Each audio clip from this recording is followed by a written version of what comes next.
Hello there. And we are live. See, ladies and gentlemen, you are welcome to another episode. People, it's the one I always look out for every week, people. Yeah. It's slowly becoming one of my favorite shows, in it. And that's because of one man down here called Mr. Dom from the Arsenal Domination. See, people, but today's gonna be a happy one because somehow, Arsenal is going to Wembley, people. See, people, welcome Dom from Arsenal Domination. You're welcome to the Arsenal Clink, people. Dom, talk to the people. You're welcome, bro. I mean, firstly, hello. Secondly, only slowly coming round to this being your favourite hour of the week. I'm telling you, bro. I can't just wait. I can't just wait for this show every week, bro. Yeah. But it's lovely, isn't it? We're off to Wembley, and it's not to see England in a friendly. So happy days. First final in 6 years. Really well deserved from Arsenal, and look, we've not won it yet. That's going to be the important thing, but I think we can enjoy the moment and it gives us something to really look forward to, doesn't it? Yeah, definitely. See, people. Yeah, of course, the first topic we have to talk about is we are going to Wembley. That should be the first topic in our lips right now. And you know what, yeah, Dom? I hate to say to these people, yeah, but we told them so because if there's anyone that has been very positive, positive, but in the right way, yeah, it has been you. And also, I've been positive about things too. I'm not gonna, say that I wasn't positive about things going on with Arsenal. But the fact there is that it's more than positivity now because it's now getting to a crescendo where it's becoming reality. We are off to Wembley. And just in case you haven't wrapped yourself around that, maybe this might make you wrap yourself around it. Que sera, whatever will be, will be. We're going to Wembley. Que sera, que sera. Whatever would be, would be. We're going to Wembley. Que sera. My brother, are you in the same realm with me, dog? Talk to the people, bro. Well, there's definitely one bit of silver where we're not winning this season, and that's you're not winning X Factor or whatever these. I like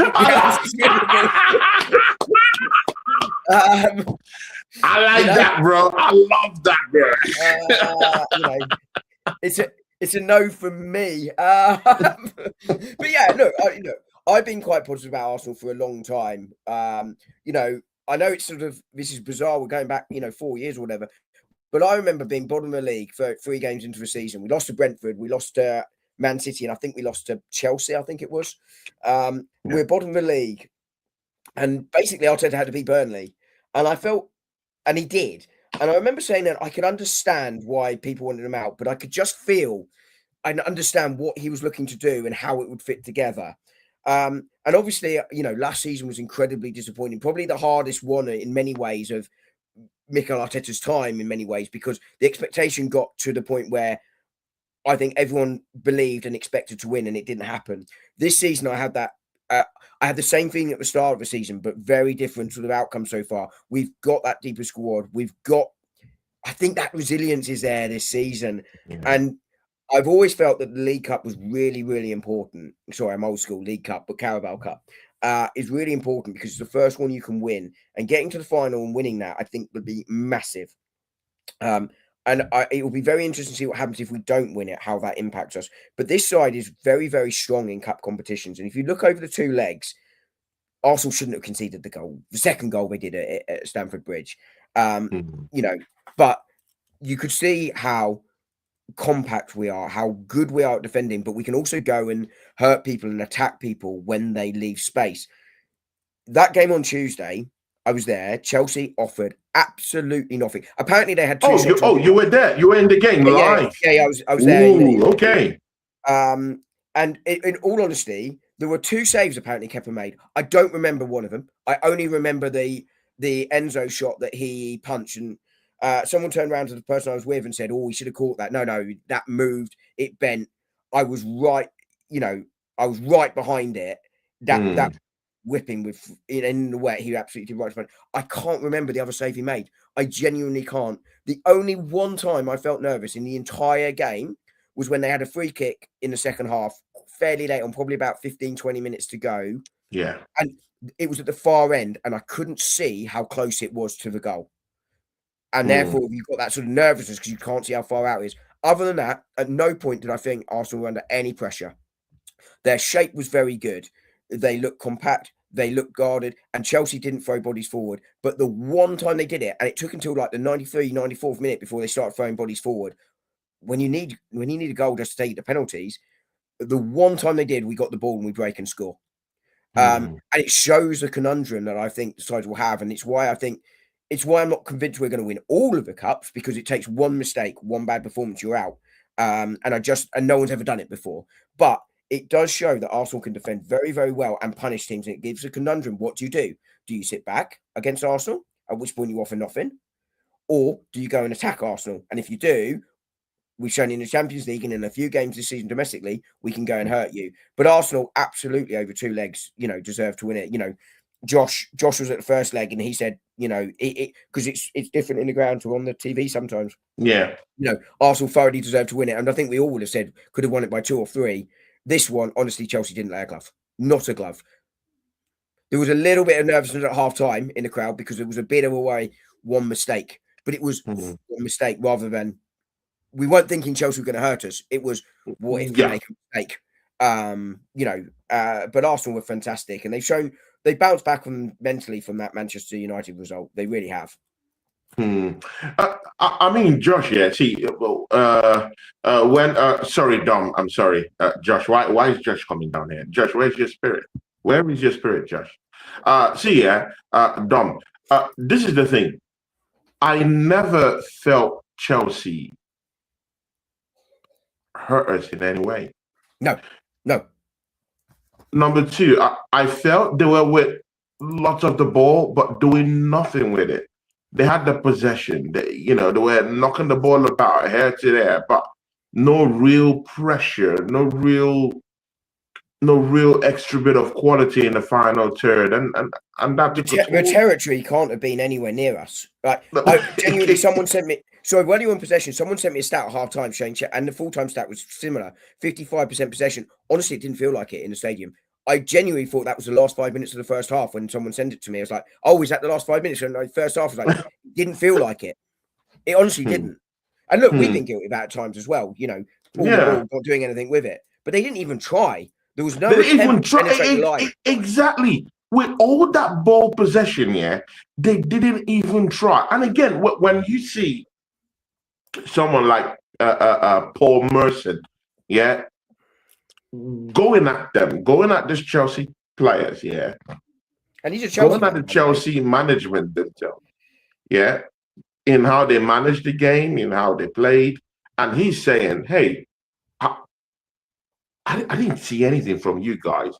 I mean, it's not so hard to really understand, isn't it, Dom? It's not far from reality. You do expect a team like Chelsea to come down. I mean, the Club World Cup champions, they like to, talk about all this, all these alien trophies that Arsenal haven't won or Arsenal haven't touched yet. And you do expect a big game when they come into the Emirates. Yes, when I listened to Rossiner after his press conference, and he was saying something like, "Okay, it's that easy to be, to be a pundit. It's easy for Paul to throw a long shot from that side. Yeah, he has been a pundit too. I completely get that. It's not easy. It's not textbook. Yeah, the way people said when we are doing content creation or when people are act as pundits. I completely do get that. But he said something. He said, "I did not want to come all out and then concede 1 or 2 goals before the end of the first half, and that turns into a different narrative." Well, we saw Newcastle do that last night, To right? you, what was Russiner? Where do you think Russiner was mentally in that game, though? Was that a tactic to just suffocate Arsenal first and just kind of like cook us to the extent that they can be able to score goals, or just take their time in defending properly and wind it down to the second half, maybe when they think they've already, gotten us to get to run, chasing the ball here and there, and then they get to score some goals and penetrate very, very differently. Like, what do you think was Russiner's game plan? So I think Liam Russell, you saw what happened Newcastle last night. They tried to play a little bit more expansively, and they were 2-0 down at half time right against City. Yeah. They had to, though, because they had to overturn 2 goals. Chelsea only had to overturn 1 goal. So I expected Rossiter to come out strong. Look, Chelsea have a big pedigree, serial winners in the last 20 years, and you kind of expect them to come out, right? Are you serious? Are you serious, Dom? No, are you trolling them, or are you serious? No, they are serious. You have a poker face. I don't know when you're serious. I don't know when it's sarcastic. I don't know. I mean, you have to let me know. No, I'm serious. Look, they have. In the last 20 years, they're serial trophy winners, right? And you'd expect them, look, you're 1-0 down. You've got to, I expect them to come out and have a go, right? Because you've got to win the game, and you're going up against the best side defensively in the Premier League without question. Yeah. And you are going to struggle to create chances against them because everybody has, right? So I expect them to do that. What I think he did, though, and you can sort of see some sense in this, it's not what I expected him to do. What he was looking to do was do what United did. Dig in, transition quickly on the attack. The problem was, against Manchester United, that worked brilliantly. And it probably is the best way to play against us if you want to try and win the game, right? But against Manchester United, we had to try and score to win the game because it was 0-0 when it started. We were essentially 1-0 up, and you went, oh, you want to sit deep? Sure. Have it. Have at it. And that's why they then couldn't transition quickly from defence to attack, because when they did, we already had men back. And we were in position. Declan Rice much deeper. It was 2 6s. It wasn't, a 6-8, one going, one staying. They were 2 6, and they sat and they shielded. The fullbacks didn't get forward. And, the likes of Gary Neville can criticise us for not going forward. We didn't need to. We were 1-0 up. So I think what he was hoping to do was that we get drawn in, and we didn't. And I think he also hoped that the crowd would get restless and push Arsenal forward because we were home to try and kill the side. The crowd absolutely were like, oh, you want to do this? No problem. And they were behind Arsenal the whole way because they're like, we don't need to score. We can do another 45 minutes like this, no problem. They're going to have to change. And, the concern was we made a mistake rather than anything else. As I say, that was and Nketiah played very well, right? But there were a couple of moments where he wasn't tight enough and he wasn't getting out quickly enough. And that's where the concern for me was, that the mistake was coming in that first half, into the second half. The second half, he got out much quicker, much tighter, and nothing came down that side whatsoever. But, that's what Rosenior, as I say, was trying to do, trying to hit us on the break, hope we came out, and then he could exploit it that way, or the crowd would get nervous. But it didn't work. It didn't work at all. And even when he went more attacking, he didn't really press the numbers forward to effectively press Arsenal and test Arsenal. Yeah, definitely. And again, things were there, at the Emirates when we did Chelsea that dirty. We saw at the end of that whistle, but we'll still go into the game, into the nitty-gritty of the game. I'm just touching at that, at the outside factors, at the peripheral, factors out there that we could touch on and latch onto. We saw a Chelsea player break down. I mean, he broke down and he was crying, tears dripping from his eyes, and Chelsea players in pain, broken at what had just happened to them, and Fofana, we saw Fofana cry uncontrollably like a primary school kid. You know what? Many people have said that this particular trophy isn't a serious trophy, isn't a big trophy, isn't something to around, it doesn't mean anything, just a baby cup. Actually, Dom, the the cash prize for winning this trophy, the League Cup, guess how much it is? It's about $1 million, isn't Take a it? guess. It's about $1 million. About $1 million, isn't it? No, Is it way more than that now? no, it's less than Less. that. Oh, there you go. Way less than that. 100 grand. Okay, you're near there. You're very near there. Very extremely near. It's about 200 pounds.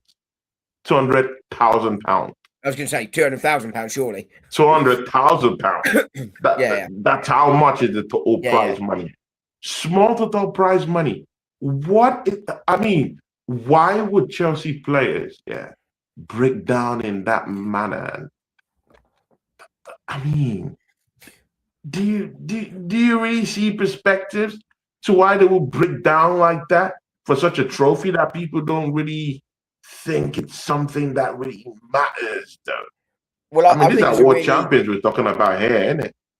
Well, I think that it's a really easy answer to that one. The Carabao Cup doesn't matter until you get to the latter stages in many fans' minds. But I actually think the Carabao Cup has changed in importance since Wenger, right? So when Wenger was around, and this wasn't just Arsene Wenger, but in those early 2000s, 1990s, no one really cared. You played the kids. You played the youth academy players. How many players from the youth academy made their debuts in the League Cup and then never really went on to play for Arsenal again? Loads, right? And it was not just Arsenal. Everyone treated that way. And this might not have been the exact turning point, but it's the first turning point I can really recall. And I'm sorry to bring it up, but Jose Mourinho won it with Chelsea and started to talk about what the springboard it was for his future success at Chelsea. And these were in the days when Jose Mourinho was a very good, talented, very sought after manager, which he no longer is. But you know, he did that. Don't allow Sebastian here. I mean, I'm just saying. Well, yeah, I might have been trolling. But it's true, right? But Klopp did the same with Liverpool. I think that was his first trophy. It definitely was for Pep as well. I think it was the first trophy City might have won at all in the sort of Premier League era, bar playoffs and stuff in the when they were in the English Football League rather than the Premier League. So it's grown in importance. And yes, teams heavily rotate in those early rounds, but they rotate now not with youth academy players coming in, but with bench players coming in. And you're seeing, if you look back on the history, how many sides have then finished in the Champions League or Champions League contenders have won it in the last 10, 15 years? Nearly all of them. I haven't got the list in front of me, but it will be nearly all of them. So it's growing in importance. It is the least important of the four big trophies, if you like, the League Cup, FA Cup, Champions League. It's the least important of the four. No question about it. But it's still an important one. And as I said earlier, it can be a springboard. But for players like Fofana at Chelsea, they still want to win it. And actually, I kind of admire them for being upset that they lost, because it shows they cared and it shows they wanted it. Just as conversely, you saw the Arsenal celebrations, shows how much it meant for them, how much they wanted it, what they wanted to achieve and do, and go on to win. And I think both of those are a perfectly natural reaction, and the reactions you expect and want from sides that want to be successful. So I've no problem with them crying, but I don't think this is about the money, it's about the silverware at all. So I thought it was a perfectly understandable reaction, albeit when you're a rival fan, of course it's quite funny, just as it was watching Sanchez and Enzo Fernandez fist bump after Havertz rounded him. Yeah, exactly, man. I mean, well, see, I think, see, if any team wins the Carabao Cup, and wins the FA Cup, that's a domestic double. I mean, that's a domestic double. Yeah. It's easy peasy. It's a domestic double. So, see, this trophy is very, very important. And again, you talked about Jose Mourinho. Well, I'm talking about Pep. Pep came out. I mean, this was a few years ago, probably maybe 2-3 years ago, and he said, "You know what? I use this Carabao Cup as a springboard." Almost the same thing with, almost the same narrative with Jose Mourinho that you were just telling us about. And he said he uses this competition legitimately to just springboard his team to greater things and winning more, within the Premier League season. So it is what it is. Whether we like it or not, whether it's baby cup to some of these people honor, I want to win even the baby cups. How about that? I need the baby cups because I mean, it wouldn't be justice enough, yeah, Dom, yeah, if we only just win the Premier League. No, I want other trophies to, to be added to the collection. And Dom, if you see the argument I was having with Rory back in our charts, right from the start of the season, I've been saying we're gonna go for a treble. We can win a treble this season. Rory mocked me. Rory laughed at me. But I mean, he's not laughing now. Rory's not laughing now. Actually, he believes now. Rory believes now. So it is what it is. We're now in a cup final.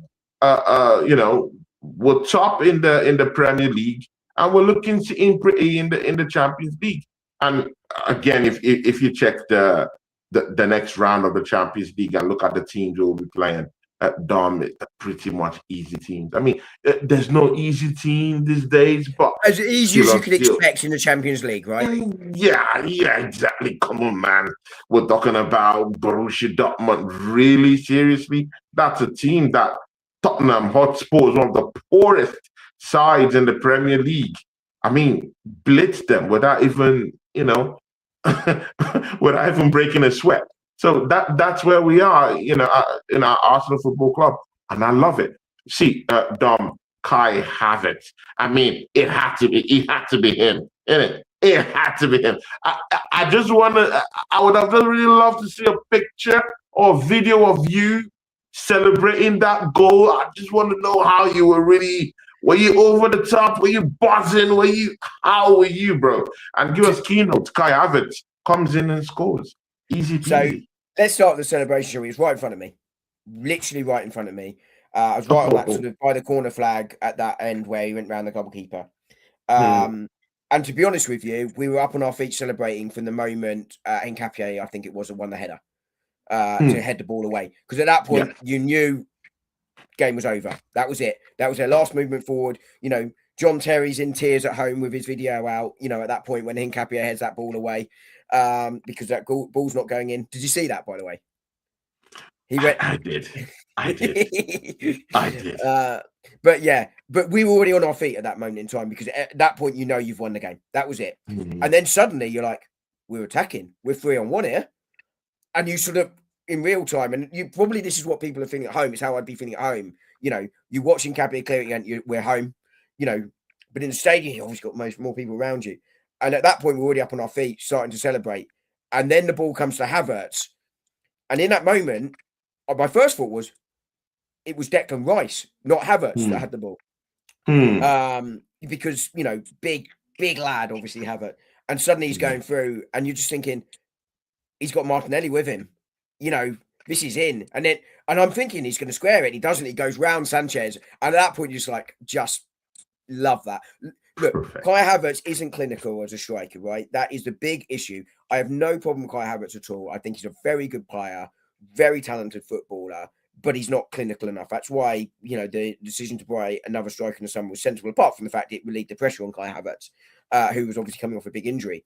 But the calmness he had in that moment was absolute, And I do actually, while I'm talking about it, because he's obviously got 2 in 3 games, Kai Havertz now, and Gyökeres 4 in 7. We're starting to see them scoring. But I actually think Victor Gyökeres was a bit of an unsung hero on Tuesday. He was up against 3 centre-halves for the entire time he was on the pitch, pretty much. He ran the channels. He was big. He was strong. He tried to hold the ball up. Arsenal weren't looking for him overly in this game because it wasn't the space. But by him staying where he was, and Arsenal didn't overly attack, right? He was very isolated because the wingers weren't there. But we were trying to get him down the channels because that's where the space was. But Gyökeres had to stay central.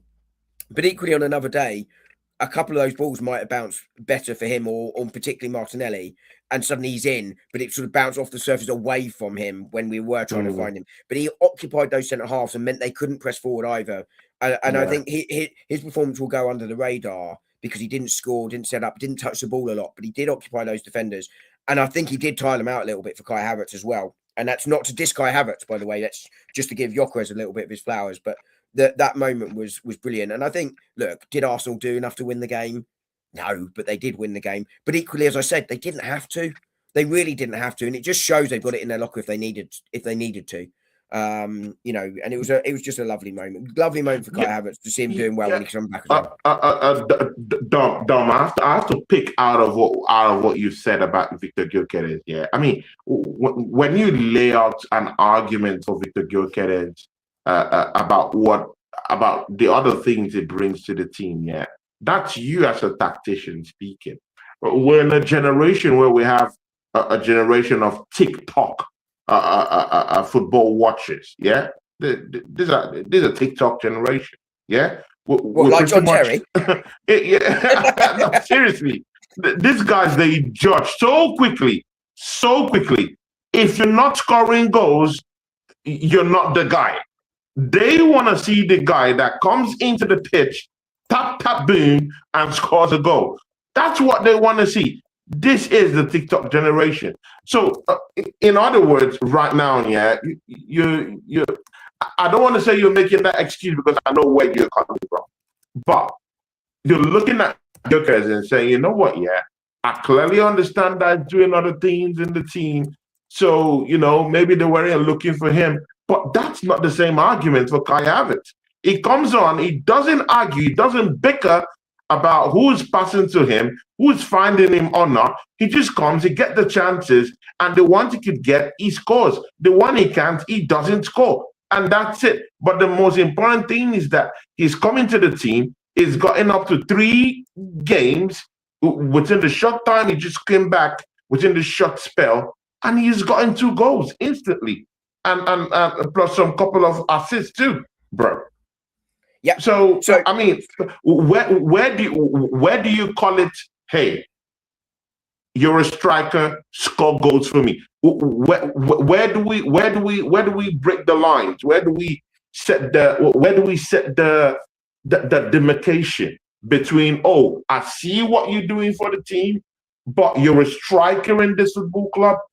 Get goals, and then you're seeing Kai Havertz scoring those goals right now as he came on. So where are you in all of this thing? Well, yeah, I think big up to Jay, Jordan Heyman. Big up to you, my bro. Should we say hey to Jay before I answer? Yeah. So, by the way, cheering you on Sunday, Jay. So yeah, look, I think it's a good question, a fair question. I think if you can do the comparison on Tuesday night, I think game state makes a lot of difference there. Kai Havertz against 2 defenders, not 3. Chelsea at that point bombed everyone bar, I think it was Fofana, was the last man back, but it might have been Chalobah. At that point, I really didn't care who it was. So, you know, game state allows that to happen. But my view on all of these things with any new signing is some signings will come in and hit the ground running. Zubamendi, Mosquera, you know, there have been others. They come in, hit the ground running, right? Some take a little bit longer. And I think Arsenal fans, you're exactly right. It's not just Arsenal fans, football fans in general, right? Judge very, very quickly. And that's right. There's no problem. Like, if that's what you want to do, that's fine. I am being a little bit older, a little bit more patient. I've been there, done it, seen it before. Not a TikTok generation. No, exactly. Seen some of our best players. You know, we're talking the Thierry Henry's. Dennis Bergkamp's come in and struggle a little bit early doors. You know, it can happen. And I always said to, do you want me to finish answering, or do you want to quickly do? Let's quickly do Pito, and then yes. Big up Pito, my guy from Puerto Rico, and it drops $2 for us, and it says big up Tony and Dom. Hit the likes and subscribe. CPO, we believe, my bro. That's why we're going to Wembley. We're going to Wembley, and me and my bro Dom, you know, we're just chilling. You know, I just sang Sarah, and you know, I mean, Dom wasn't buying it. I mean, he doesn't like my singing skills. He doesn't think, you know, it's something great. But again, see, we're off to Wembley, and I'm happy for that. You know, I mean, and so we should. If I lift the trophy, I won't be looking. I won't be looking for validation from Dom about my singing. How about that, Peter? Big up, Peter. Yeah, you were saying something, man. Do you have anything to say about that? But yeah, so as I say, game state, but also I think time is required. And I gave Kai Havertz time. I gave Mikel Merino time. I will always give signings time because I think it's really important. Some come in really quickly, some don't. I think with Victor Gyökeres and Kai Havertz, I think Kai Havertz coming back from injury and hitting the ground running quicker than Gyökeres getting up to speed, I think it's in some ways understandable. This Arsenal system isn't built around a striker scoring 25 goals. They're shared around a lot more. Look, Arsenal, I'd expected our forwards to have more goals than they have, but they are still second top goal scorers in the Premier League, top scorers in the Champions League. It's not that we can't score goals, right? But they're being shared around a little bit more than I thought they would be. Apart from my man Owen, who's obviously got, is it 6 own goals this season? Is it for old Owen up front? But what was going to say? I'll be quick here because it's a good question from Peter. But Gyökeres does need to score some goals, but he has started to now. He's 4 in 7, I think it is now for Gyökeres. Yeah, 4.7. Yeah, which is good. Which is good, yeah, and he's got to sustain that now. But I think he's starting to adjust to the system. Arsenal are adjusting to him. It was fundamentally untrue to say we weren't targeting him. It was just statistically untrue. He was being targeted. But equally, when you're playing a low block, he's not going to get the space. And I thought some of that was on him because I thought sometimes his movement is too slow. He's not on his toes enough. But also that's the adaptation from both Arsenal and him. But he's starting to hit the ground running now. We've got different options to go at. Gyökeres is starting to find his feet. But as I say, I wanted to make the point about what he did in the first half because it's very easy to overlook that. Yeah. Because he did a lot of work. And that work actually benefited Havertz. And it was about the team rather than about the individual. Yeah, exactly. I mean, I completely agree with you on that, Dom. And again, we have a question here from Peter. Peter, from the start of the season, I said that we're going to win a treble. I mean, you don't even need to put the rolling eyes there, bro. I said we're going to win bro. See, you can talk about a quadruple. I've not seen a team do the quadruple. Dom, have you ever seen a team do the quadruple before? No, I've never seen a quadruple. That's why I would never be so stupid to say a quadruple. But bro, easy we do a treble. Easy we do a treble, bro. Because if we muster up the courage, to go to Wembley, at the ground we hardly lose, Peter, cop that first one, and people, you have to also remember, that the League Cup final will be played, Dom, that should be around the 22nd. It's the 22nd of March. By the way, around the 22nd of March. Mikel Arteta, by the way, here's a stat for you, Tony. Never lost as an Arsenal player or manager at Wembley. Dom, come on, bro. That's a stake. That's a dagger to the heart. Come on, man. See, it's easy. If we go, and Dom, see where this is very important, It's very important that this final, is in March. The 22nd of March. From this weekend until that weekend where we play ManCity for this final, bro, Arsenal could easily go nearly up to 15, 16 points clear in this league title, bro. Bro, I'm not even trolling, bro. This people have to go to Liverpool this weekend, Dom. I don't even see why this is even a laughable story at all. Bro, I told people that they were going to drop points against Tottenham Hotspur. People laughed at me. They took the piss at me. But again, very well suited to play City. They have a great record against City. It's their bogey team. That's their bogey team, bro. And people have totally already forgotten that Tottenham has already gone away from home and done City dirty already at the Etihad. And right now, and they were just coming, down to Tottenham to just, continue the tradition. And that's what happened. Points taken away.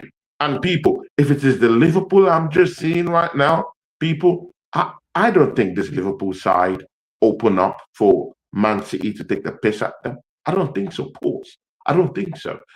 Dom, I'll just ask you, because there are two questions here. Number one, you've seen what Dom have asked. Do you think that Arsenal can do at least a treble this season, bro? At worst, a domestic double. Secondly, do you think that City is going to go away from home to Anfield and kill off Liverpool? Is that what we're doing now? Do you see that at all in any way? So let's go with the first one first. So I think this League Cup is, I've said it all season, is really important. And Arsenal have taken it seriously whilst also rotating, right? You know, they have performed very professionally all the way through. And I think it's not a disaster if we don't win it. I don't think our season falls apart, but I think it would be a big blow if we weren't to win it. And I think if we won it, I think it would be so helpful for us to go and win things because it's the monkey off the back. You understand how to win it. All those things we spoke about, and people, whether we like them or not, people like Pep, Jurgen Klopp, Pep Guardiola, Sir Alex Ferguson talking about the importance of the trophy and the winning feeling. So yeah, I think there's some truth to this, right? So for me, I think we will win the League Cup, and I think it's really important that we win the League Cup. Massively important. I talked about the quadruple today in today's video, which did appallingly badly, but never mind. I have to watch it. I have to watch it. Please send me the link after we finish so I can get to watch it. No, thank you. But it should be in the group chat actually. But I don't think we will win the quadruple because it's never been done before. And therefore, it'd be crazy to say we're going to win the quadruple. It's never been done before. And partly of the reason is the amount of games you're playing. But the argument for the quadruple, which I don't think we will do, is we've got a 6-point advantage in the league. I think we're the best team in the league. I think we've got the best squad in the league. And I think that, to go on to your second question, which I'll come back to properly in a second, I think there are bigger issues with the other teams around. That is the perfect storm for winning things. I also think this side is very uniquely set up to win cup competitions because it is so solid defensively that you don't think you're going to concede many goals. That's how you get through in cup competitions quite often. It's not very often by going all the way through by blitzing teams 3-4, 5-0. But if teams come out at us, we have the tools to go and hurt them. The reason I don't think it's going to be the quad, though, is because I think it takes one mistake, one bad game, and you're out of a cup. But also, no one's ever done it before. But I do think I'm not quite as confident as you on a treble. But I did say before the start of the season, I thought we were going to win the league, and I wouldn't be stunned if we won a cup combined with that. I will stand by that, but I'm obviously going to take the treble over the double. And in terms of City this weekend, look. First things first, we need to worry about us, right? We need to beat Sunderland at the weekend. Sunderland have their players back from AFCON. They're starting to get a little bit of an uptick in form, but we are at home, and you would expect us to win that game. What we've got to guard against is a little bit of mental fatigue from Tuesday. We didn't necessarily physically exert ourselves. Did we really expend anything at all? No, this is what I'm talking about. I thought we rested, bro. Well, no, physically, you're right. I don't think we extended that much energy physically on the pitch because it was a very easy game from that point of view. But mentally, that's the question now. And I don't mean pressure. I just mean the elation, the relief, and the excitement from Tuesday. Has it emotionally tired them going into the weekend? Hopefully not. And Mikel Arteta was very good at going, guys, no, we stop that. No, absolutely not. We got it wrong a couple of times this season. Wolves being the notable one. And Mikel Arteta went mental, absolutely mental. And you'd hope they would have learned from that. Beat Wolves, suddenly it's a 9-point gap. I think Liverpool, defensively, a little bit dodgy. Right? But so are City. And right now, I would trust with Liverpool have got their first choice back four available. That they haven't because Conor Bradley's out. But we know they're back four. They're not.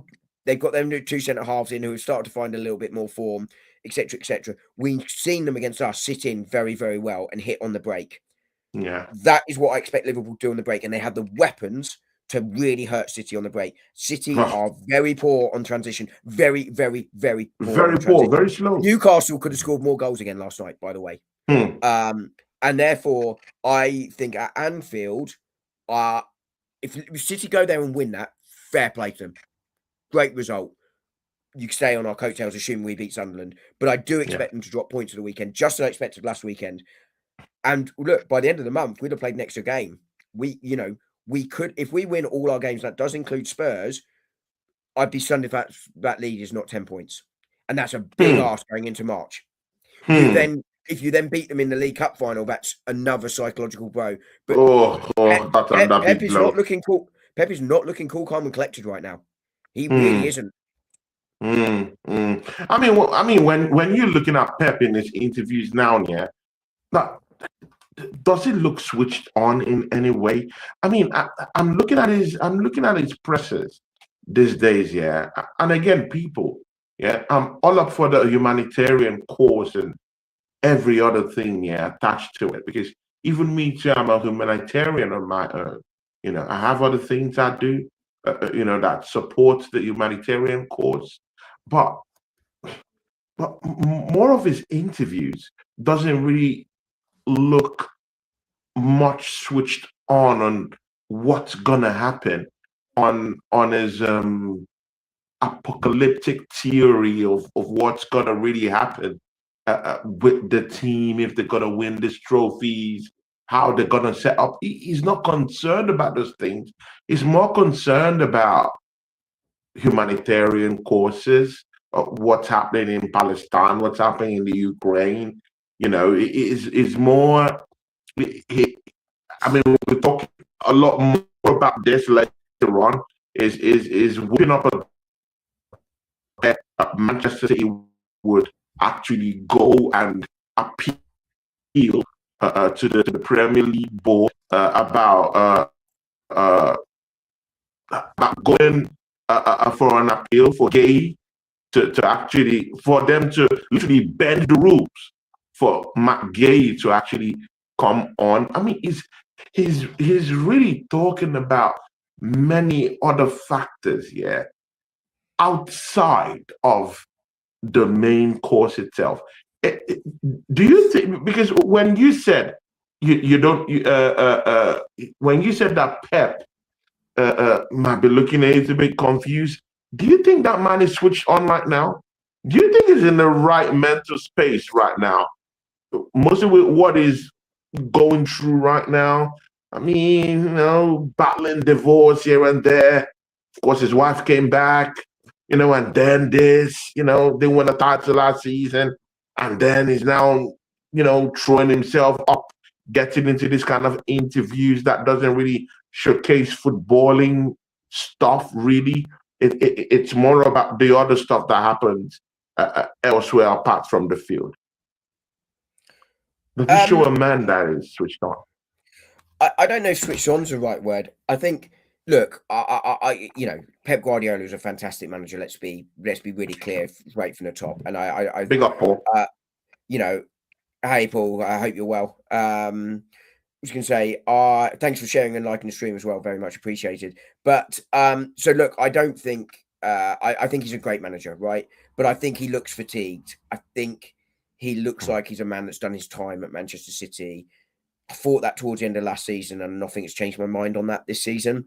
I think he knows that the City side is a year or two away from being able to get to the standards he wants again. And I don't think he feels he's got the energy for that. Very reminiscent of Jurgen Klopp, right? So I think that's really where he is.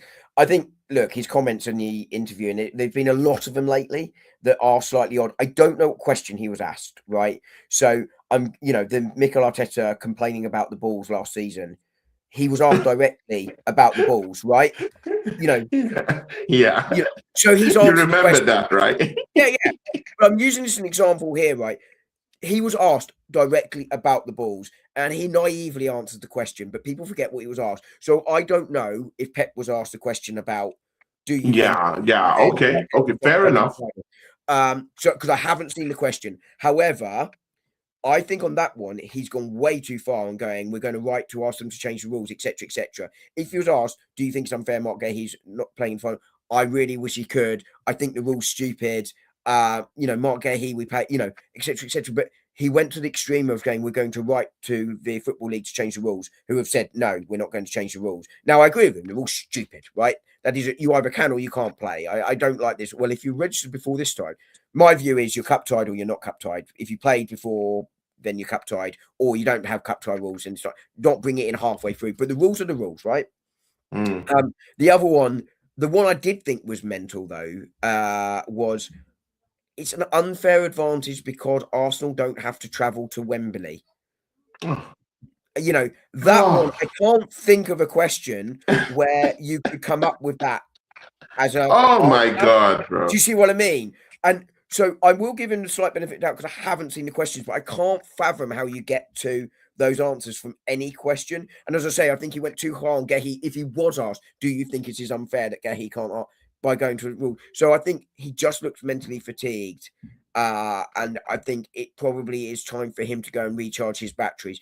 And, you know, he said it before at Barcelona, he needed some time away from the game because he was done. I think he's at that point again. And do you know what? I have full respect for that. These managers work bloody hard. You know, I've heard Yeah, people go on about, oh, Mikel Arteta shouldn't have a holiday. That's not allowed. No, no. Every single human being, whatever job you do, however, you know, however important or not it is, you need time to recharge your batteries. Otherwise, you're no good to anyone because you're not fully functioning. And he feels to me he's at that point now where he needs to go and rest, right? But the good news for us is, you know, that will only help Arsenal, and that's good news for us. yeah, definitely. Big up to Oregon Goon. Oregon Goon, big up to you, my guy. And you know what? Yeah, he gets the channel. People, 10. I mean, see, Oregon Goon is going to Wembley. How about that? He's going to Wembley. Man is going to Wembley. See, Dom, I don't know about you. Are you going to go to Wembley, bro? I mean, you should be licking your lips at that opportunity, innit?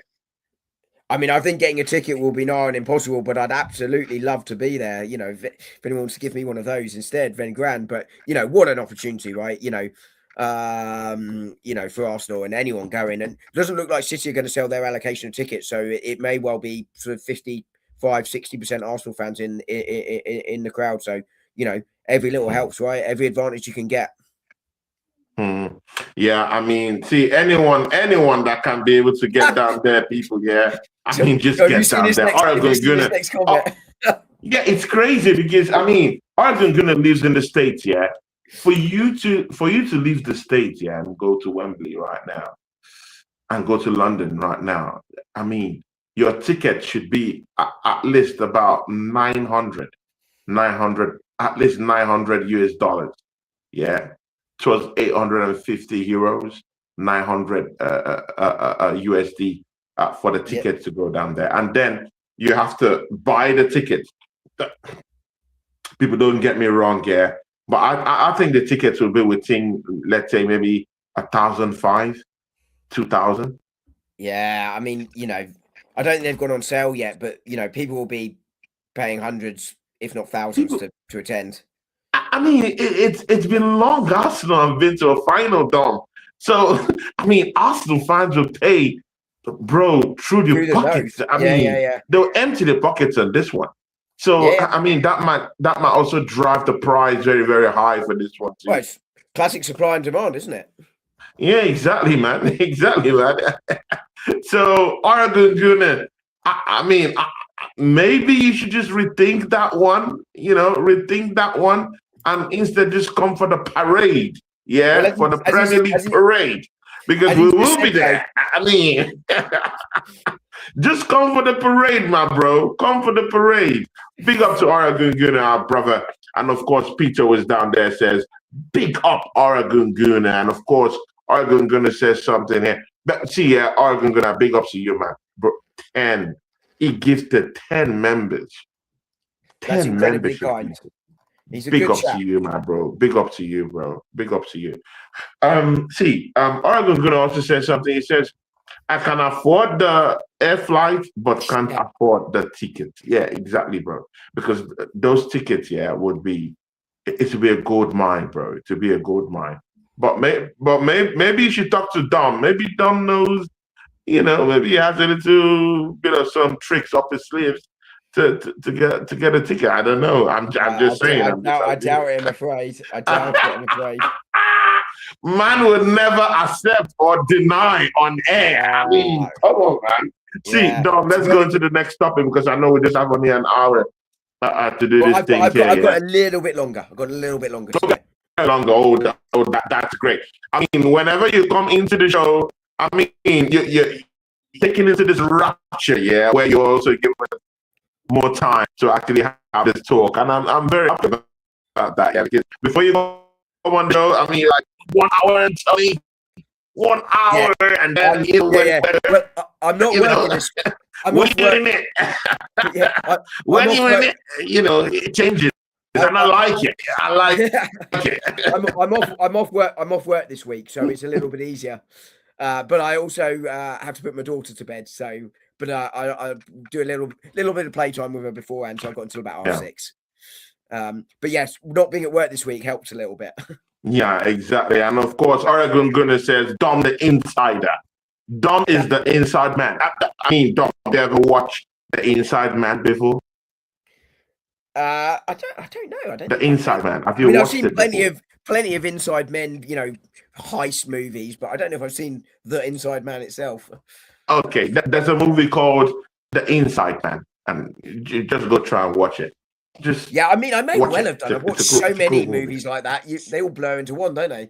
After a while.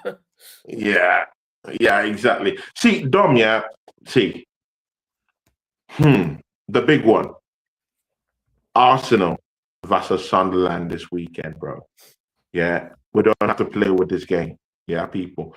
I'll be with Oregon Gunner 7:30. Make sure you join us for that one. That'll be a big one. Me and Oregon Gunner will be singing. I mean, unlike Dom, he doesn't even want to sing. And I get it. He's a serious man, and I get it. Apart from when he wants to joke, he's a serious guy. But me and Oregon Gunner will be singing together. Yeah, so I sang Waka put it out there. We'll face Sunderland, and something's coming up in this one because someone who's supposed to be a thorn on our flesh won't be a thorn on our flesh on Sunday. Granit Xhaka is injured for this matchup. He's not going to be popping in for this matchup. Take it away, Don. Take it away. I mean, once an Arsenal fan, always an Arsenal fan, Granit, right? Here's to help us out. That's a good one. He's going to be a big miss for them, right? He's their captain. He's been a huge influence from them this season. Sunderland surpassed all expectations, starting to slide a little bit now. But as I said, got their players back from AFCON. That's going to be a massive help for them. They will have had a week's rest, but as I say, physically, we were touching on this earlier. Physically, I don't think Arsenal need to worry too much from Tuesday. I don't think they physically exert themselves terribly much. Mentally, I think that's going to be the test. And I don't mean pressure. As I said, is the excitement from Tuesday sort of get to them a little bit? But you'd expect Arsenal to go strong in this one because, this is really important. It's a chance to put the pressure on City because we play on Saturday, they play on Sunday, and we don't play again till Thursday against Brentford. So a nice big gap. And it's our last home game, by the way. We go three of our next 4 are away after this one. The FA Cup being the difference, but look, there's a real opportunity here to get a 9-point lead and put the pressure on for a difficult away trip for City. Arsenal, as I say, can go strong. Timber didn't train today. I don't think he's injured. I think that will be workload management. But if that's the case, Ben White comes in. Odegaard and Saka don't need to be rushed back. And I think, if Arsenal put out a side similar to the one they did midweek, that's going to be strong enough. I think changes wise, if Timbers needs a little bit of workload management, Ben White comes in. Okay, but obviously the goalkeeper will change. I think left back, you can go any of the 3 left backs, and I'm not concerned at all. I wouldn't change the midfielders for this one, but I'd certainly be bringing Norgard on for a decent amount of time for one of them. And then same against Brentford, the other way around. Let's say Zubi comes off at the 60-minute mark, 65-minute mark, and then do Rice against Brentford. But I would go for Zubi and Rice. And then I think probably one of Noni or Martinelli comes out of the side and Trossard comes back in, because I think we just need that little bit of guile. That front 3 for me was too direct. All 3 direct runners just need a little bit of guile, and I think Sunderland will sit in low block. And I get why, by the way, Mikel Arteta went with the 3 direct runners. I think he expected Chelsea to come out and he wanted a counter threat, and that's why he went to 3. But it didn't work because Chelsea sat in. I think Sunderland will sit in, and therefore you don't want 3 direct runners. You want a little bit of goal. So I think Trossard comes in for me there. So I think the change I'd be making, obviously, Kepa comes out, so it's Raya in goal, White in at right back, and then one of the front 3 changes, and then possibly you might want to make your left back change because Hincapie's come back from injury as well. But they would be 4 changes, absolute max I'd be making. I'd go with Victor Gyökeres up front again with Kai coming off the bench, or Kai coming on for Eza if you're looking for a goal. But that's what I try and do. The other alternative, of course, is you leave Trossard on the bench and go Kai in the 10/second striker role. Because he almost plays up front with Gyökeres when he plays in that central role, and move Eza out wide because there's your goal. And I prefer Eza on the left. Anyway. Okay. But yeah, I think Arsenal have to take this seriously, and they have to go for it. And it's a big opportunity to set down a marker. Is the key thing here. Yeah, definitely. See, Dom, I wanted to critically assess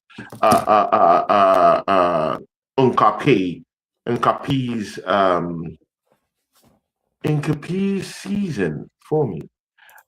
Because I mean, some people are a little bit divided, but for me, I'm not divided in his performances. I look into that Chelsea matchup, standout character in that game against Chelsea. Made it a little bit difficult for the man them there, to even rake up anything. Oh, what a performance from him! But again, I mean, when you listen to some Arsenal fans, they still have reservations about him per se. Do you have any reservations about Nkapie's season, and to what extent do you think he has replicated the trust that Mikel Arteta has bestowed upon him, brought him on a loan from Bayer Leverkusen, where he was a German invincible. Don't forget about that. But he's a big money defender, isn't it? Spending nothing close to about 50 million pounds. I thought it was 50 million euros, but yeah. Look, I mean, that loan's going to be made permanent. The only reason it wasn't made permanent was because Kivior's isn't going to be made permanent until next summer. I think Hincapie is a really good player, no question. I mean, the only reason I can think that people would like to criticise Hincapie would be that either they were expecting him to be Gabriel, or haters just want to hate.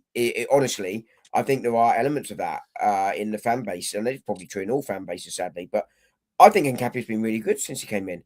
As I say, my concern on Tuesday night was he wasn't quite getting as tight to Delap in that first half, which allowed Delap a little bit of space to get past him, but he recovered every single time. Yeah. But, he got back. He can play left centre half. He can play left back. He can get forward on the overlap. He's big. He's strong. He's improving.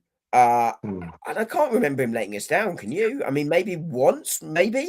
But I can't remember if he did, Can't remember. And ultimately, even if there is one error, right, that led to a goal, find me a defender that doesn't have that every season. If defenders make mistakes, 9 times out of 10, it's going to lead to a decent shot on goal because there's no one behind them by the goalkeeper. Just as like when goalkeepers make mistakes, there's no one behind you. Striker gives the ball away 9 times out of 10, it doesn't lead to a goal, and that's not to strikers get criticised for other things. So I mean, Hincapie has been a really, really good player. I cannot think of a single player at all that hasn't at least been to the required standard we would expect, let alone surpassed it. Kepa's come in, been a very decent backup goalkeeper, best backup goalkeeper for me in the league. If you brought him in to start, I'd have issues with that. But 5 million. 75 grand a week for a backup goalkeeper that quality, that's very, very good. Mosquera and Hincapie look very, very solid defensively, very versatile across the back line, fitted right in. I know goals conceded went up when we lost Saliba and Gabriel. Well, find me a team that wouldn't have that. But it still didn't go up massively, and those two showed what they're worth. Zubimendi been good in midfield. Norgard come in, done his job. Eza, yes, maybe not quite hit the heights we would have wanted. Same with Gyökeres, but both again played their part and starting to improve. Arsenal's business really very good this summer. I can't understand why you'd be criticising Hincapie. I don't know what you think, but I think he's been really good. I think he's been immense this season. Yeah, I mean, you could take a chunk at maybe his injury record.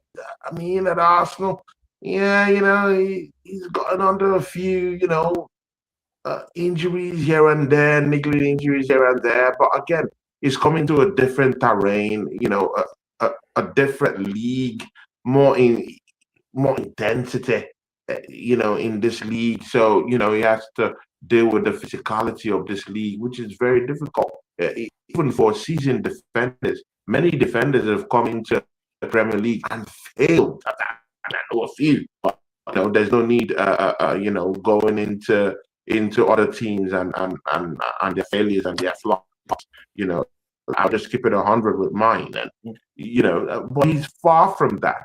Yeah, I think he's slotting nicely into this Arsenal team. You could see the energy, you could see the physicality he brings, and that physical presence that he brings into that back. Oh, it's such an amazing. Like, he might not be the one with the fluidity or or might not be that liquid down that left hand side. Unlike Calafiori, could be more of a liquid player, very fluid, could run the channels, run the lines, help out the left winger to do one or two things, be an extra man in midfield, and can even take snapshots outside the 18-yard box. I've not really seen him copy really turn out or turn up into all those, cagey little pop-up areas, the way Calafiori is being given a lease of life to actually pop up in this different direction and different positions in the team by Mikel Arteta. But having said that, I think he has been a very, very amazing player. I mean, he sticks to his guns. He's very physical in nature. He's a beast. I like him, and like you said, his recovery is something different, bro. Sometimes it's not all about losing the ball, or it's not how many times you actually got beaten, but it's about how you come back. And I like his comeback game. His comeback Yeah, game I agree. is And I think amazing. he's a very different player to Calafiori, isn't he? Calafiori better going forward, Mm, no question, but Hincapié better defensively. And I think it's those options in those positions, but also Hincapié when he gets forward, lovely crosses, some beautiful crosses from him in this season. mm, It, mm. and he's no mug going forward, as you say. And, we also have to remember what we were talking about earlier with the likes of Victor Gyökeres, Kai Havertz. Mm. There's an adaptation period. The standard goes up from most clubs when you're coming Yeah. to Arsenal. There's a step up in quality, and there's certainly a different style. The only side I think you could sort of say is almost an identical move would be if you left City for Arsenal or vice versa, because they play in a very similar way, not identical, but very similar, and are similar in standard. Mm. Otherwise, there's very few clubs. Real Madrid, similar. You could argue a higher standard, but probably at the moment about a similar standard, but don't play in the same way. And you're moving from another country, so all of these things are really difficult. And Incapia, I think, has stepped up really, really well and hit the ground running as best as you could have hoped for. Really. Yeah, definitely. People, me and Dom going in, delving in deep into Nkapi, and the final one. See, we beat Chelsea. In case you forgot, Dom, yeah, because you might be in the hoorah season. When you were in that stadium, this week, yeah, on Tuesday. Maybe you totally forgot that Bukayo Saka did not play. Maybe you totally forgot that Martin Odegaard was entirely left out of the squad match day. Yeah, match day squad. It was entirely not there, bro. What do you think? Does this show that Arsenal could big up to Drew Gunners? Yes, big up to Drew Gunners, the in-house graphics guy. How about that? He says, bless up Tony and Dom and the regulars. Big ups to Dom. Dom, we're in Wembley. We're in Wembley. I mean, these people, they said that Arsenal, that we're just going to, go there and pretend and, stink up the place. And Chelsea will have a comeback. But Drew Gunners, I mean, we told them so. And Drew Gunners, you're German, yeah? I mean, this is justice for you, bro. Kai Havertz scores that goal. Bro, that's for you. I dedicate that goal To you, my bro. Kisses the badge and all. German in the house, and he kissed the badge, bro. He touched the badge, he kissed it, bro. He doesn't get, bro. See, that's how. Do you know what, Dom? Yeah, many Chelsea fans, yeah, were dead. Immediately scored that goal and pointed to the badge, people. I mean, Dom, what do you have to say about that? Because I saw a few Chelsea fans lose their head over that, bro. Yeah. They lost their head after that. Should I show you how Chelsea fans reacted to it? I don't know if this will come through on the camera. Please do, bro. There we go. Hopefully that's coming through. That was the away end. Before the final whistle. If I was playing Where's Wally, it's a bit grainy, but but it's crazy, when it was bro. pouring, the rain was pouring down, so the lights kind of make it a little bit. But yeah, if this was a game of Where's Wally and he was hiding the Chelsea end, it'd be real easy to find him. Exactly, bro. It's crazy, man. I mean, that's crazy work. I saw lots of meltdown from this Chelsea fan. They were on serious meltdown. Not for the fact that he scored the goal, but for the fact that he touched the badge, bro. You know what? Yeah, I've had sleepless nights knowing that Robin van Persie scored a very crucial goal for Manchester United and he kissed the badge. That day, I dropped football fandom. Like, I stopped having cult heroes in football after that. You know, my last real cult hero was Robin van Persie. That was the last. You know, of course, I've always had Ian Wright. I've always had Thierry Henry. You know, I liked Dennis Bergkamp for crazy reasons. You know, very slicky kind of guy. You know, slippery, fluid. Anything you want to say about him? Yeah, I mean, those are players that I had a cult-like liking for. And then I really liked Van Persie because it was a very, you know, was a young guy under the tutelage of Arsene Wenger, and I felt he encapsulated everything Wenger really wanted in a striker.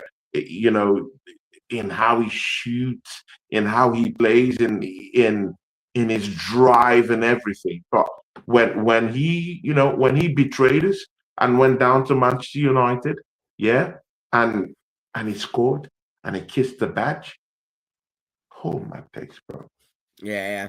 I mean, I broke down, bro. Is I even like Adebayor.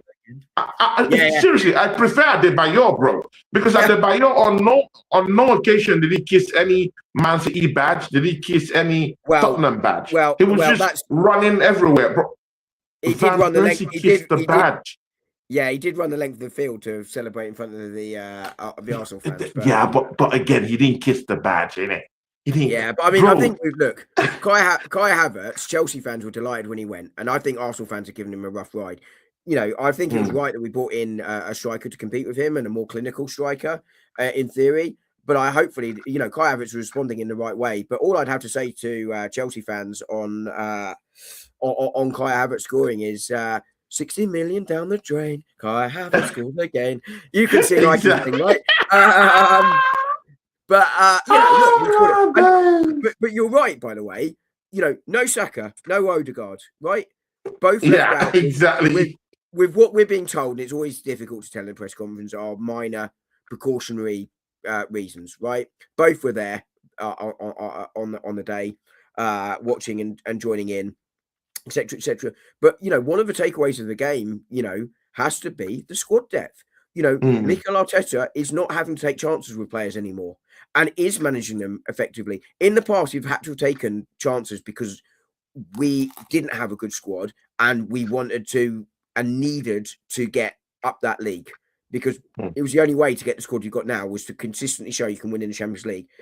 Now he's obviously got to get over the line, but the notion that he doesn't rotate and rest players is just rubbish. And, you know, he's clearly taking no risk with players. He's phased Havertz back slowly. He phased Jesus back slowly. He didn't rush Odegaard back this year because he didn't need to. The only player you could look at and go, he's rushed him back or played him when he shouldn't have was Saliba at Liverpool when he got injured in the warm-up. But we saw when Saka had a slight worry in the warm-up against Leeds straight away, weren't repeating that. and that's all you can ask a manager to do when they make an error is get it right next time, because they can't do anything to correct the error at that moment in time, right? But the depth there is incredible. We just played a Chelsea side, who we gave them nothing at all game, shut them up, and we did it really, really comfortably, and we did it without our club captain and our best player. Imagine, people. Imagine. Dom, we've come to the end of the show, my brother. But just before we go, please, a prediction for that matchup. Arsenal versus Sunderland without Granit Xhaka. Oh my days, Granit Xhaka. I mean, come on, man. I mean, you've done it again. I mean, thank you, Granit Xhaka, bro. Thanks for missing this matchup, bro. That's it. I mean, always an Arsenal player. I mean, you're always an Arsenal player, man. I mean, you can't leave the football club forever, yeah, and just go like that. I mean, the truthful one, yeah. But what do you really think about the scoreline prediction? Galore, because you're really also going to predict that matchup between Liverpool versus ManCity. I'm putting you on the line, my bro. Oh, double prediction. Just quickly on Granit Xhaka, look, I think had he left after the walk-off stop, things would have been very different. But obviously, his redemption arc was worthy of Jamie Lannister, wasn't it? I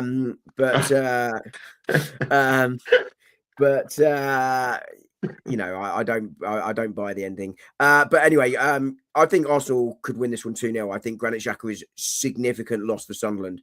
Teams like Sunderland, there's going to be a big drop off when you lose a player of his quality into a player that comes in, and that's not to disrespect whoever comes in to play them, but he's so important, so integral to them. And that's why Arsenal have to take this opportunity, particularly playing first. So I'm going to go 2-0 Arsenal. You can tell me yours in a second. But I think we keep a clean sheet for this one. Okay. And because I think Sunderland will have a bit of a go, I do. And I think, I've got my Liverpool supporting daughter sat behind me, so her ears will pick up here. Be careful. Be careful. My son supports ManCity, so I might just, not come home on Sunday afternoon. I might just leave my wife with him. I think Liverpool will take this one 2-1. Liverpool, how about right? you? Yeah, I think Liverpool 2-1. They've had a 4 weeks rest, unlike City. I think Liverpool will take this one too, bro. I mean, bro, at Anfield, no. Yeah, they could be stinky, but I mean, not to that level to allow Man City come and do the shooby do down there at Anfield. I don't think so. I think they win. I think they win 3-1. I nearly went 3-1. Funny enough, I think Liverpool beats City 3-1. I think so. And again, there's this thing here. If you watch that matchup here against Newcastle, even you two, you said it, yeah? Newcastle had chances to actually even score lots of goals against City the other night, yeah? City left a gaping hole down there in their defense. Of course, we can talk about Guehi coming in to actually glue that, that back four. I hear it, but I mean, he's nothing like Vadio for ManCity. Yeah. He's nothing like a Diaz for ManCity. So it will take time before Matt Guehi would be able to, because they're still conceding goals, whether we like it or not. They're conceding goals. They're too easy to play through that midfield, and then that leaves them exposed. And I just don't think they're. That leaves them exposed. Yeah. So even if Matt Guehi is a very, very, he's a very effective defender. No one is taking it away from him. Yeah. I know he's a good defender, but he can't fix it on his own. Exactly, he can't fix it on his own. He's not the only guy, that should be doing that right there for them. So it is what it is. I like that they have this problem. It's good that they have this problem. Very good that they have this problem. Yeah. So 100%. it is what it is. Yeah, man. So, what is coming up for you, bro? Well, as I say, got some shorts out already on why I don't think we'll win the quad, but why I think we will win the league. I will have a short out tomorrow on a yet to be determined subject, but I'm sure I come out with a short because I come out with a short every single day. And then, of course, we'll have the Sunderland preview at the weekend, which will be good. And as I say, I'm looking forward to and expecting 3 points at the weekend. And if we do, especially if City lose, it's a really good place to be. And we can have another positive chat next week. Yeah. Are you going to be doing any post-game show, anything like that?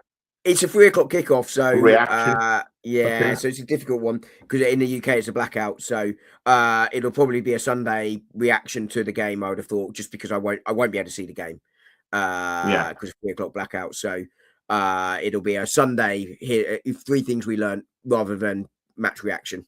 Match reaction. Yeah. Whereas you'll be able to watch it over there unless you're reffing, are you?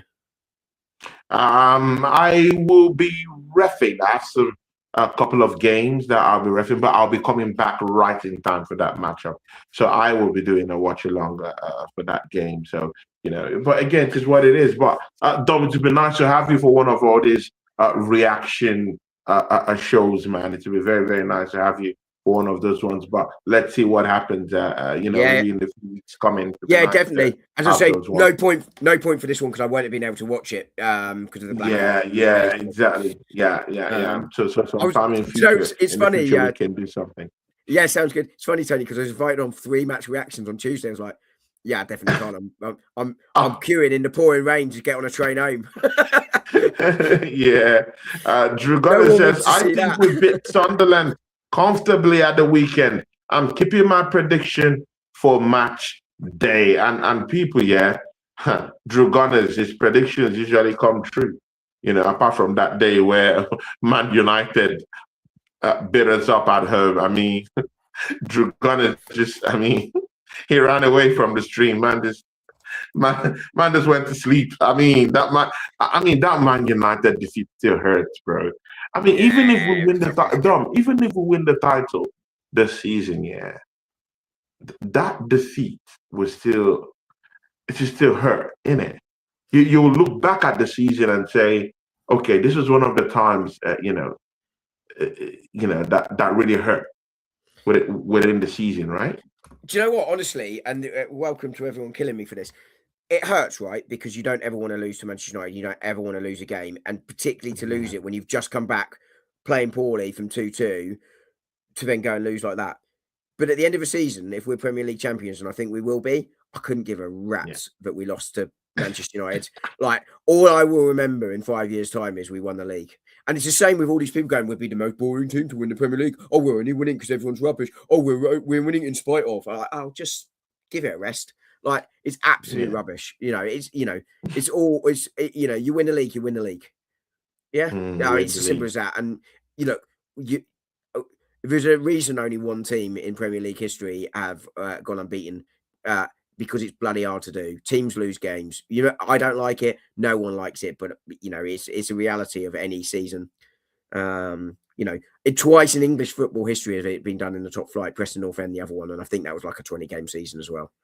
So yeah, it is what it is. Shout out to Mark MUFC. He says vibes. Man United fan came here to laugh at us, but I mean, it's what it is. I don't really care. I mean, the finals of the Carabao Cup, you're not there. The 4th round of the FA Cup, you are not there. I mean, the Champions League, you are not there, bro. Come on, man. I mean, read the room, Mark. Read the room. I'm on my way to some treble, possibly a quadruple, and you're here coming to hate on us. I mean, it doesn't work in that way, my bro. No, look, Man United deserved to beat us that day. They played well, we didn't. But they're and I think they're going to get Champions League football, but I'm not swapping places anytime soon. But again, Dom, please before you go, Dom, don't be pissed at me. Dom, look at Carrick, the way he's winning games. Does this set a very fearful precedent for you for next season in any way? Do you look at how he handles that team right now, and do you fear for our lives next season? About Manchester United? Yeah. No. Look, I think here's my take on Manchester United. So I think that Manchester United, they've got some real pick of some good managers potentially this summer. I think the manager market's going to be really, really good. But I also think that Michael Carrick is a decent manager. He did a really good job at Middlesbrough and had the ball taken out from under him. I think he's a man that understands the club, and what he's done is, and I'd liken it very similar to what Mikel Arteta did for early doors. He went, okay, this isn't the squad I necessarily want, and it's not the squad. It's not a good squad. It's not a decent first 11, but it's not a good squad, right? But let me at least put round pegs in round holes. And he's gone back to what is the best 11 I can put out, and then I'll work the formation out from there. Is basically what he's done. And he has simplified the game at Manchester game plan for Manchester United. He's put the right players in the right position, and lo and behold, he's starting to win games. And he's beaten Manchester City and Arsenal. That's not easy to do. Fair play to him. I think some of that is a feel-good factor, probably returning slightly. And I think some of that is the fact that, to use an NFL term, we haven't got a lot of film on what he wants to do at Manchester United. But I think they could do worse. I think so in terms of the formation. Mark's right here. But I liken it to Michael Carrick has put the players in the positions that best suited what he had. And that's what Mikel Arteta did at Arsenal early doors. And then we transitioned from 5 at the back towards where we are now. And I think that's what I liken sort of Carrick to. But I think Manchester United need 2 or 3, 4 years of building to get to where they to get to a position where they can consistently win trophies. And I think they need to find the right manager with the right plan that they can all get behind and believe in. And if they do that, they could. And then they need a little bit of luck along the way. But I think that can all work. But Michael Carrick has brought a feel-good back to Manchester United. Is it sustainable? Well, they're not going to win every game between now and the end of the season, so no. But do I think Carrick will get them better league position finish than Amorim? Yes, and I think he's helped by the fact that there's nothing else other than the Premier League, so he's got pretty much a week to prepare for every game, for most of the games now. But, if I'm a Manchester United fan, I'm happy with Carrick. I can go and enjoy the rest of the season. Probably going to finish in the Champions League. But am I worried about Manchester United next season as an Arsenal fan, or this season as an Arsenal fan? No. They're too far behind for us to worry about this season. And I think they're too far behind to worry about next season or two as well. But if they do sensible things, Manchester United are a big enough club to bounce back and re-find where they want to be, which isn't where they are at the moment. But if anyone expects them to be that top club this season, they're too far off it. That's insane. So United fans, will have the sensible ones will have the right expectations, and Carrick can get them and deliver those expectations this season. And then we'll see what happens. So you think United get top 4? You think they qualify for the Champions League? Easy? I don't think easy. I think Villa will fall. Whether United are too far behind to catch them, I think Liverpool are starting to find some form. So I think there's going to be sort of a 3-way fight between Chelsea, Manchester United, and Villa for the top 4. But I think but I think we're saying that, bro. But I think there's going to be 5 Champions League places. That's another thing. Yeah, because probably a Premier League side might win the Champions League, innit? Yeah, and well, or even they don't even have to win it. There's a coefficient as well. They could do it that way. We got 6 in the Champions League this year. Don't forget. Yeah. By the way, I think this is right tactically, Mark, in terms of more similar. What I was meaning by the comparison to when he first came in, as I say, is he put the players in the right positions for what he had. And that's what I think he's done. Amorim was playing a 5 at the back system, or 3 at the back, whatever you want to call it, and didn't have the personnel for it. Carrick has gone, I'm going 4 at the back because that's what my players are best suited for. Yeah,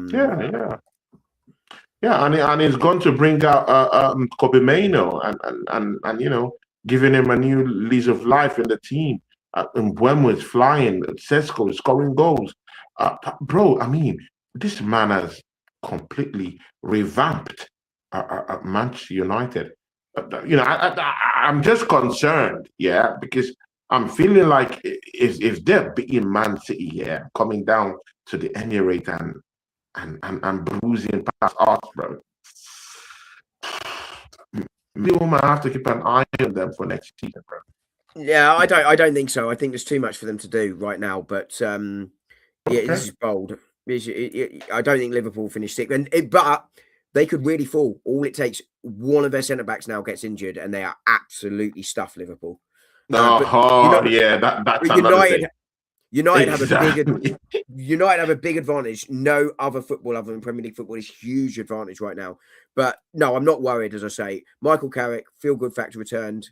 Bit of a new manager bounce, doing sensible things, all good. Mm. But United, they're too far behind to say to harm us this season, and I think there's too much work to do to be a harm next season or the season after. After that, if they keep going in that direction by doing the sensible things, that's when you start. That's when you can start to worry, but not next year or the year after. Definitely. From that, Liverpool are sixth people, at the moment, aren't they? Yeah, they are sixth. I've just checked. Yeah. Yeah, people. Big up Brentford to are seventh, by big the up to way. Mark, MUFC, my guy, my brother, who's down there in the chart. I mean, Man United fan, racing away, Twitter hand, Twitter fingers, yeah, TikTok fingers. How about Well, that? here's your stat for you, Mark. The year might not be quite right, but I think it's going to be the least number of games Manchester United will play in a season since 1936. Hmm. Oh, Wow. yes, Mark. Then in that case, yes, I would agree. Then vibes wise, you're spot. I was talking tactically. So yeah. Yeah, tactically, that's what it was saying. Yeah. So, people, we'll come to the end of the show. Yeah, people. I will be with people. Yeah, I will be with Oregon Gunner. 7:30 today, people. Mark, my show with Mark, people, would be probably maybe tomorrow or next week. Any of those two, because I have my show with BBK, which changes everything. Because I was supposed to be with Mark probably tomorrow. But BBK has already scheduled a show for tomorrow. I don't have shows with BBK every other week. I used to have shows with, of course, Mark MUFC in that slot. But BBK Sport told me that we have to do that show for tomorrow. So I will be with BBK Sports tomorrow. But there's still a way that me and Mark can sit do a show before or after that show tomorrow. So let's see how we can work things out. Later on, I'll talk to Mark and then we'll see what we can do. So from me and Dom, people, you have to come catch us next week, yeah, people, because after this weekend, Arsenal could you be sitting on 9 points ahead in the Premier League, and maybe crossed. me and Dom have a sing off. How about that? Yeah, in a British X Factor this time. Yeah, how about that? Maybe, just maybe, Dom man just come singing. You never know. How about now? My funk's so bad. Look at that. My guy. Big up to everyone. Big up to Mark. Big up to Drew Gunners who came down here. Big up to Oregon Gunner who gifted this channel 10 memberships, people. Big up to Oregon Gunner. And also Pito, who has also supported this channel every other time. Big up to Pito. Big up to Godfrey. Big up to Drew Gunners. Big up to Oregon Gunner, who has always, people, is my personal friend and is also someone that has also helped this channel. God bless you, Oregon Gunner. God bless you, Pito. And God bless you, Drew Gunners. And God bless every other person who came down to the show today.